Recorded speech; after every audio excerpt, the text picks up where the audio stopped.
Défense du consommateur, diagnostic réalisé hier sur une Peugeot 208, moteur diesel DV4, évolué, modèle 2012-2013.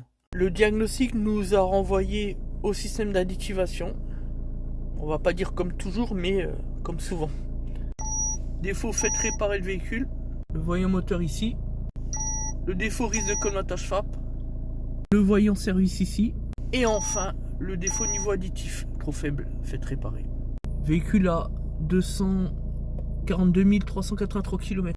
Le diagnostic réalisé hier nous a renvoyé à un niveau effectivement trop bas, puisque après la lecture des faux qui nous a fait constater le 15B3, comme toujours P-code, dans les mesures paramètres, on arrive à un constat qui est sans appel. Il reste 203 ml sur les 1100. Bon, le seuil est donc atteint, allumage du voyant, enfin bref, tous les défauts, etc. Donc là, on va remplacer la poche, puisque sur le modèle-ci, il s'agit d'une poche et non pas d'un réservoir. On va ensuite télécoder la fonction, puis tout à la fin, effacer les défauts dans la mémoire calculateur d'injection. Et puis, on a, parce que lorsque on réalise ce type de diagnostic, il faut aussi aller voir ce qui se passe du côté du filtre à particules. Donc dans ce cadre-là, on a pu constater des valeurs de pression différentielle trop proches de la limite. On a donc conseillé à la cliente, et elle a accepté donc de réaliser un nettoyage du filtre à particules. L'objectif qui est le nôtre dans ce cadre-là, c'est de descendre, de dégorger la pression différentielle, le taux de suie. Et puis, toujours, comme toujours chez nous, on conseille, devoir de conseil inhérent à la fonction du chef d'entreprise dans les métiers de l'automobile en après-vente. Le devoir de conseil, il est très simple.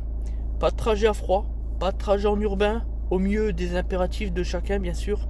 Limiter les sous-régimes, à accélérer chaque rapport au moins à 3000 tours, très important, pour bien travailler au niveau des combustions, etc.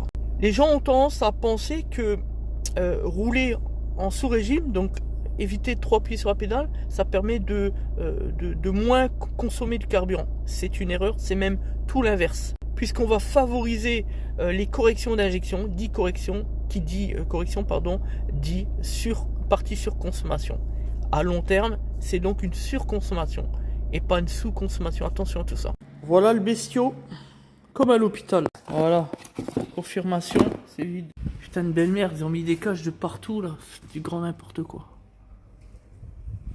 Voilà, une pompe comme ça, ça vaut 350 balles hors taxe. Allez, tout est reposé, impeccable. Télécodage, opération terminée. Impeccable, plus de voyants, plus d'informations, tableau de bord.